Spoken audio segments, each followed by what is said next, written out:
what's coming up next. And we, of course, are going to be there to talk about it. Rajasthan against Delhi.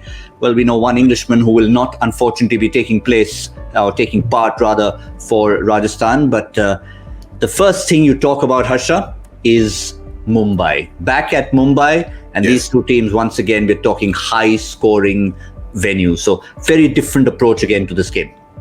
And it'll be interesting to see what Rajasthan do, because I feel you never want something good to happen to you as a result of an injury. But because of no Stokes, they'll push Butler back up the order, which I think it should have been the case right away. Maybe they'll get either a David Miller or a Liam Livingston coming into a middle order. They're both really good players. Miller's just come off a 26-27 ball 50, I think, against Pakistan, who, by the way, chased down 205 in 18 overs today.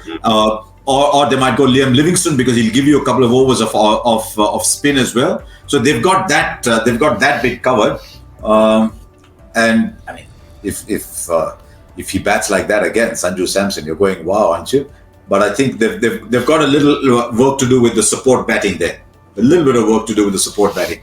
Yeah, I'm thinking that Rajasthan will be wanting to approach it the way Harsha said, rather than thinking, oh my God, we've lost Stokes, what are we going to do? There's enough in the tank over there, and is it an opportunity for us to rejig the look of our side?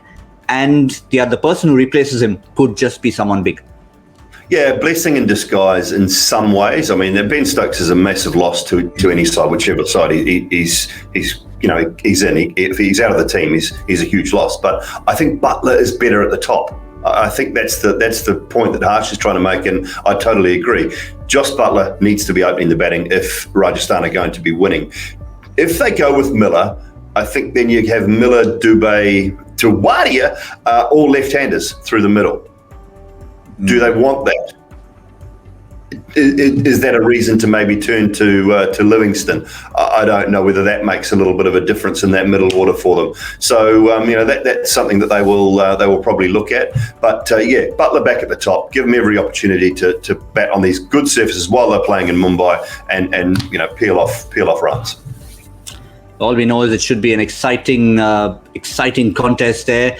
We've heard a few murmurs about Anrich Nokia and a possible positive test. Then we're hearing that maybe is not quite accurate. So one way or the other, they'll hope that both Rabada and Nokia could quickly work their way into the squad, Harsha.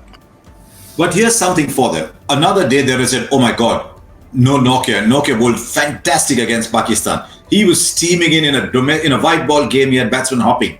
But they've just had a really good game from Chris Woakes. So they might go Chris Woakes, Rabada again. Though the moment I looked at it, I said, is there any way on that 1 KD wicket to play Rabada, Nokia, Woakes?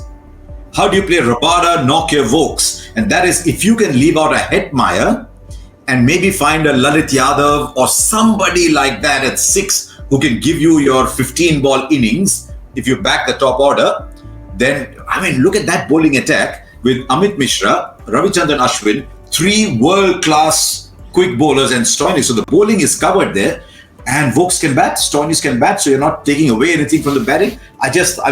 Do you go that far, you think? 3 overseas bowlers?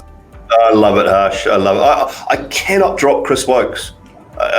Look, I know maybe I push his barrow a little bit too far at times, but he is world-class. Absolutely world class for mine. And I mentioned last year that the difference in pay grade between a Chris Woakes and a Chris Morris absolutely blew me away, because as far as on-field play is concerned, I don't see a difference. And if I was pushed, I would put Woakes in front. So the difference in pay grade to me is astonishing, because I think Chris Woakes is an absolute gun. And the way he bowled the other night, the way he started, I thought was brilliant. But can you play all 3 and just say, look, batsman, you've got to do a job? Yeah, but can Woakes bat at 6? Look, if Woakes at 6, absolutely. Yeah. If you bat Stoinis at 5, Woakes at 6, then have your free-stroking Indian batsman, a Lalit Yadav kind of guy who'll give you an over or 2 as well at 7, and then you still got Ashwin at 8. Yeah, the one thing that makes that sort of possible down the track is when Akshar comes back, isn't it?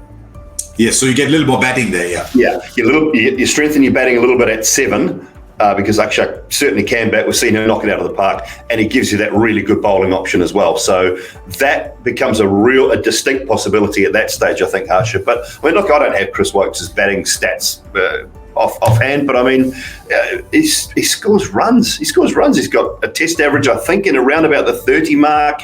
When he's asked to do a job, he can do a job. And it's on a batting surface. So you see, the surface is your friend.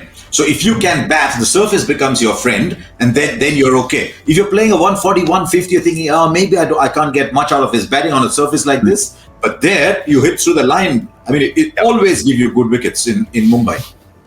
Also, you're probably thinking that being a good batting surface, your top order is going to be doing much of the job for you. So it's not that you'll be expecting Wokes to be doing a rescue act and winning you a game single-handedly with the bat.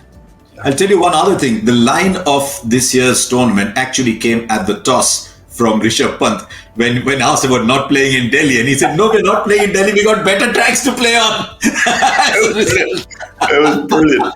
In his little nervous moment, he was quite funny. I thought, I won't expand too far on that, Rishabh. I won't let you carry on with that, but it's good to see.